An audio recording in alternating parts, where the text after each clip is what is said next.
Hello everyone. तो SSC CHSL 2021 का form जो है वो बाहर आ गया है और आप लोग फॉर्म भर सकते हैं 1 फरवरी से लेकर के 7 मार्च तक के बीच में। इसके बीच में आप फॉर्म फिलिंग कर पाओगे। हड़बड़ी में जाकर के कोई भी फॉर्म फिल मत करिएगा, स्पेशली अगर आप फर्स्ट टाइम देने वाले हैं तो आप सोच समझ के पहले 5-10 दिन सारी चीज़ें देख लीजिएगा कि क्या रूल रेगुलेशन है, क्या क्या चीज़ों का आपको ध्यान रखना है, उसके बाद ही आप फॉर्म भरने जाएंगे। ठीक, इस बार जो है वो एप्लीकेशन के करेक्शन का भी टाइम दिया गया है, तो 11 मार्च से लेकर के 15 मार्च तक आपको विंडो फॉर करेक्शन ओपन होगा। तो इसमें क्या है, फॉर्म में अगर आप कुछ चेंजेस करना चाहते हो वो भी कर सकते हैं, लेकिन उसके लिए आपको चार्जेस देने पड़ेंगे। आइडियली आपको ध्यान रखना चाहिए कि इन सब चीज़ों के लफड़े में आप पड़े ही नहीं, पहले बार में ठीक ठाक फॉर्म भरें।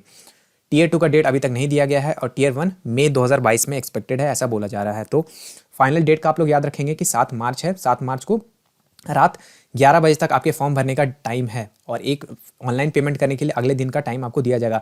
एक चीज़ का ध्यान रखेंगे, जब आप पेमेंट करेंगे तो कोशिश करिएगा कि यूपीआई का इस्तेमाल नहीं करने के लिए, क्योंकि यूपीआई में बहुत बार पेमेंट फंस जाता है और फिर उसको क्लियर होने में काफ़ी ज़्यादा समय लग जाता है, 4-5 दिन का। तो उसमें झूठ मूठ का आपको टेंशन हो जाएगा। इसलिए कोशिश करेंगे कि डेबिट कार्ड या नेट बैंकिंग ये सबसे पेमेंट करने के लिए तो वो ज़्यादा बेटर होगा। हालांकि करना है तो यूपीआई से भी कर सकते हैं अगर आपके पास अच्छा खासा वेटिंग टाइम है, लेकिन अगर आप लास्ट में फॉर्म भर रहे हैं तो यूपीआई का प्रयोग मत करिएगा, उसमें बहुत बार पेमेंट फंसने के चांसेस होते हैं। दूसरी बात यह कि बहुत शुरू में नहीं भरना, तो ऐसा नहीं कि एकदम लास्ट में जाकर के भरेंगे कि मतलब 1 मार्च 2 मार्च को भर रहे हैं, क्योंकि उसके बाद क्या होता है कि लास्ट में क्योंकि ज़्यादा लोग कोशिश करते हैं तो सर्वर इनका क्रैश होते रहता है, जल्दी आपका काम करेगा नहीं। मतलब आप सही डिटेल्स डालोगे फिर भी बोलेगा कि गलत डिटेल्स है, इस तरह का बहुत सारा समस्या आने लगता है, वेबसाइट आपका खुलेगा ही नहीं, लोड ही नहीं होगा।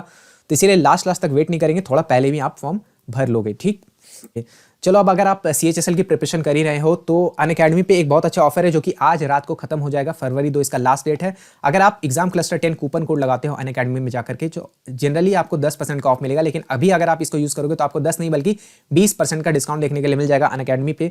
और यहाँ पे सारी सब्सक्रिप्शन पे आपको 20% का ऑफ मिलेगा। ऐसा नहीं कि सिर्फ एसएससी पे, दूसरे जितने भी है आईआईटी, जेई और नीट वेट जितना भी है यूपीएससी, सबका प्रिपरेशन में आपको फायदा मिलेगा। तो किसी का भी सब्सक्रिप्शन अगर आप लेना चाहो अनअकैडमी पे, आप ले रहे हो या आपका कोई भी दोस्त रिश्तेदार भाई बंधु कोई भी ले रहे हैं, तो उनको आप जाकर के बोल सकते हो कि एग्जाम क्लस्टर 10 आज आखिरी दिन है, इस ऑफर का इस्तेमाल करते हुए 20% का डिस्काउंट ले लो। और अगर अभी आप सीएचएसएल की एक सीरियस प्रिपरेशन करना चाहते हो तो आपके लिए भी गोल्डन अपॉर्चुनिटी है कि एक प्रॉपर एक सीक्वेंस वाइज आप प्रिपरेशन करो, आपको एक अच्छी गाइडेंस मिले, अच्छे से अच्छे टीचर्स मिले, इंडिया के जो टॉप एजुकेटर्स है वो यहाँ पे पढ़ा रहे होते हैं, अलग अलग आपके बैचेस चल रहे होते हैं। आप कोई भी बैच ज्वाइन कर सकते हो। बैच ज्वाइन करने का कोई अलग से आपका पैसा नहीं लगता, बस आपको एक सब्सक्रिप्शन लेना होता है, सब्सक्रिप्शन का एक पैसा लगता है, वो पैसा आपको देना है। और उसके बाद कोई भी बैच ज्वाइन करो, अनलिमिटेड है, जिससे पढ़ना है उससे पढ़ो, लाइव पढ़ो, रिकॉर्डेड लेक्चर होते हैं रिकॉर्डेड से पढ़ो, नोट्स वगैरह बहुत सारी चीज़ें वहाँ पे, क्विज है, टेस्ट है, डाउट क्लियर होंगे, बहुत सारे फीचर्स आपको वहाँ पे देखने के लिए मिल जाते हैं। तो अभी जाओ और एग्जाम क्लस्टर 10 कूपन कोड का इस्तेमाल करते हुए 20% का डिस्काउंट पाओ, क्योंकि इंडिया के बेस्ट टीचर्स कहीं नहीं बल्कि यहीं हैं। अब कट ऑफ डेट्स की बात करते हैं। देखो, एज लिमिट जो है वो 18 वर्ष से लेकर के 27 वर्ष तक रखी गई है और उसका डेट 1/1/2022 को रखा गया है, यानी कि 1 जनवरी 2022 इस डेट तक आप 18 साल के हो जाने चाहिए। और इसके बाद मतलब कि इस डेट तक ही 27 साल आपकी मैक्सिमम एज है, उससे ज़्यादा आपकी नहीं होनी चाहिए। और इसमें जो कैटेगरी वाइज है आपका रिलैक्सेशन तो मिलता ही एज में, तो अपना कैटेगरी वाइज रिलैक्सेशन आप पीडीएफ में जाकर के आसानी से पढ़ सकते थे। मेरा बस ये शॉर्ट में मकसद था कि आपको ये बता दें कि कट ऑफ डेट क्या है। तो 1/1/2022 तक अगर आप 18 वर्ष पा चुके हैं तो आप इस एग्जाम के फॉर्म को आराम से भर सकते हैं। दूसरा बात है कि आपके 12th पास होने चाहिए। 12th पास होने का जो क्राइटेरिया है वो 7 मार्च 2022 तक दिख रहा है। मीनिंग क्या है कि अगर आपका जो 12th का सर्टिफिकेट है उस सर्टिफिकेट के ऊपर 7 मार्च 2022 के पहले का कोई भी डेट डाला हुआ है तो आराम से आप इस एग्जाम को दे सकते हो। लेकिन मान लो कि अभी कोई 12th में अपीयरिंग वाले कैंडिडेट है और उसको पता है कि मेरा जो रिजल्ट बन करके आएगा वो 7 मार्च को नहीं आएगा, 7 अप्रैल को बन करके आएगा या मार्च के बाद आएगा, तो वैसे लोगों को फॉर्म नहीं भरना चाहिए। अगर सिर्फ एक्सपीरियंस के लिए भरना चाहते हो तो भर सकते हो, कोई दिक्कत वाली बात नहीं है, पैसा ज़्यादा लग नहीं रहा है, लेकिन ऐसे आपका फायदा नहीं होगा। आगे चल करके आपको डीवी में इशू आ जाएगा, आप रिजेक्ट हो जाओगे। एक पोस्ट है डीईओ एंड क्या की। देखो, सारे पोस्ट जो है एलडीसी की, डीईओ की और पीएएसए वाले की, सारे के सारे में जो आपका एजुकेशन क्राइटेरिया है वो आपका सिर्फ नॉर्मल 12th पास है, मतलब आप 12th में पास होने चाहिए, कोई इतना मिनिमम परसेंटेज वगैरह भी नहीं मांगा गया। लेकिन डीईओ इन क्या का एक पोस्ट होता है उसमें आपको 12th पास होना चाहिए साइंस से, और साथ ही साथ आपको मैथमेटिक्स भी होना चाहिए। यानी बेसिकली उनके कहने का मतलब है कि पीसीएम से आप होने चाहिए, पीसीबी वाले भी एक्सेप्टेड नहीं होंगे। और अगर कोई कॉमर्स वगैरह किए हैं लेकिन उनका मैथ्स था तो वो भी एलिजिबल नहीं है, आपको साइंस से होना चाहिए, मैथ्स होना चाहिए। तो डीओ, हालांकि इसका आपको टेंशन लेने की जरूरत नहीं है, डीओ क्या की लगभग वैकेंसी नहीं आती है, आएगा भी तो 1-2 आएगा, तो इसलिए आपको इसका टेंशन बिल्कुल नहीं लेना। आराम से आपको फॉर्म भरना है और अच्छे से आपको तैयारी करनी है। तैयारी में भी अब ज़्यादा वक्त नहीं है, मई में आपके एग्जाम हो जाएंगे। नेक्स्ट है फोटोग्राफ की, थोड़ा सा बात कर लेते हैं। बहुत बहुत बहुत इंपॉर्टेंट पॉइंट है।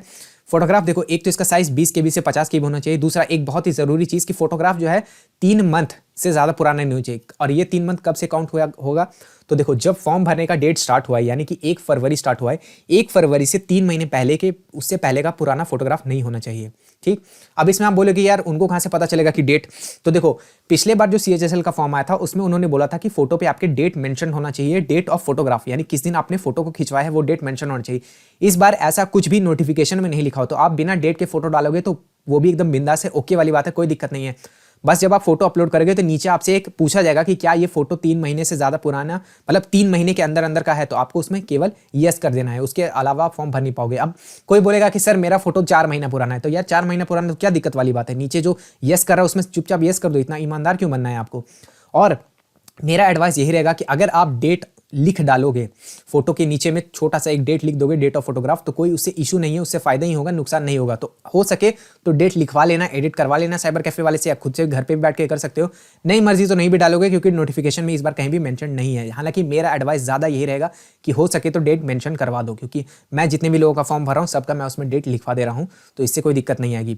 एक चीज और भी आपको ध्यान रखना है कि जो विड्थ और हाइट है 3.5 सेंटीमीटर से 4.5 सेंटीमीटर का ये हाइट होना चाहिए। और फोटोग्राफ में आपका कैप नहीं होना चाहिए, स्पेक्टेकल्स यानी चश्मे नहीं लगे होने चाहिए, और दोनों ईयर्स आपके विजिबल होने चाहिए। देखो टाइपिंग लैंग्वेज के ऊपर बहुत ज़्यादा डाउट होता है, तो देखो फॉर्म जब आप फिल करोगे तो आपसे एक लैंग्वेज पूछी जाएगी कि आप कौन से लैंग्वेज में Tier 3 देना चाहते हो या स्किल टेस्ट देना चाहते हो।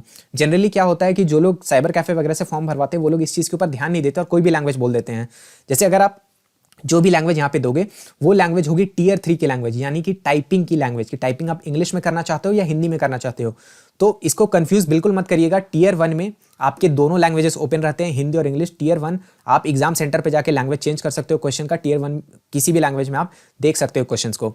Tier 2 में जब आप जो डिस्क्रिप्टिव वाला क्वेश्चन होता है, डिस्क्रिप्टिव में जाकर के भी आप एग्जाम के टाइम पे अपना लैंग्वेज डिसाइड करते हो, लेकिन Tier 3 का जो लैंग्वेज होता है टाइपिंग का लैंग्वेज, वो अभी ही डिसाइड हो जाएगा। तो सोच समझ के इसको डिसाइड करिएगा, वही लैंग्वेज लीजिएगा जिसमें आपकी टाइपिंग अभी थोड़ा बहुत ठीक है, उसको लीजिएगा। और इसको याद रखिएगा, मैक्सिमम लोगों के साथ प्रॉब्लम ये आती है कि बाद में उनको याद ही नहीं रहता कि मैंने कौन सा टाइपिंग का लैंग्वेज सेलेक्ट करवाया था या सेलेक्ट किया था। तो इसको अच्छे से याद करिएगा, कहीं पे इसको मेंशन करके रख लीजिएगा, और ध्यान रखिएगा कि अभी आप जो लैंग्वेज ले रहे हैं ये Tier 3 यानी कि टाइपिंग की लैंग्वेज है। सेंटर प्रेफरेंस के ऊपर भी ध्यान रखिएगा, सोच समझ के सेंटर की प्रेफरेंस डालिएगा। सेंटर में जब भी आप प्रेफरेंस डालोगे तो ब्रैकेट में अपने आप आपका रीजन लिखा कर आ जाएगा कि ये ईस्टर्न रीजन है, साउदर्न रीजन है, नॉर्दर्न रीजन है, सेंट्रल रीजन है।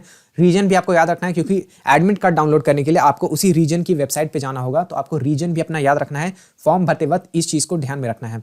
और इन सब से अगर आप बचना चाहते हो तो आराम से फॉर्म को, जब आपका फॉर्म पूरा भरा जाए तो उसका एक PDF आपको मिलता है। PDF को या तो आप गूगल ड्राइव में रख लीजिए या फिर उसको प्रिंट आउट निकलवा करके, थोड़े से पैसे लगेंगे यार, 5 रुपया 10 रुपया लगेगा, उसका प्रिंट आउट निकाल करके अपने पास अच्छे से सेव करके रख लीजिएगा। क्योंकि बहुत सारे लोगों के साथ दिक्कत आती है कि Tier 2 तक क्लियर कर लेते हैं और फिर Tier 3 में आके हमसे पूछते हैं कि भैया मेरे को टाइपिंग का लैंग्वेज ही याद नहीं है, मैंने क्या डाला था, अब मैं टाइपिंग की तैयारी कौन सी लैंग्वेज में करूं। तो ये दिक्कत और इसलिए भी होती है क्योंकि आगे चल के आपको ये SSC नहीं बताएगा, तो ये आपको ही अपने फॉर्म में देख करके याद आ जाएगा कि अच्छा मैंने ये वाले लैंग्वेज भरा था तो मैं इससे अब इसकी तैयारी करूंगा। या फिर सेंटर प्रेफरेंस में भी ये सब चीज़ें आपको अच्छे से याद रहेगी। तो फॉर्म अच्छे से अपने पास एक हार्ड कॉपी सेव कर लीजिएगा। DV में इसकी ज़रूरत नहीं होती है, लेकिन फिर भी आपको अपने पास एक फॉर्म का कॉपी रखना चाहिए, या तो PDF रखो या तो हार्ड कॉपी रखो। तो बस ये वीडियो यहीं तक था। आई होप आपको वीडियो देख करके कुछ यूजफुल इन्फॉर्मेशन मिला होगा। अगर CHSL की स्ट्रैटेजी देखना चाहते हो तो यहाँ पे वीडियो आ रहा होगा, वहाँ से जाकर के CHSL की स्ट्रैटेजी वीडियो को देख करके अच्छे से अपना प्रिपरेशन का स्टार्ट कर सकते हो। तो बस आई होप आप लोगों को वीडियो देख करके यूजफुल इन्फॉर्मेशन मिला होगा। वीडियो को देखने के लिए आपका बहुत बहुत धन्यवाद। मेरा नाम है ऋषिकेश।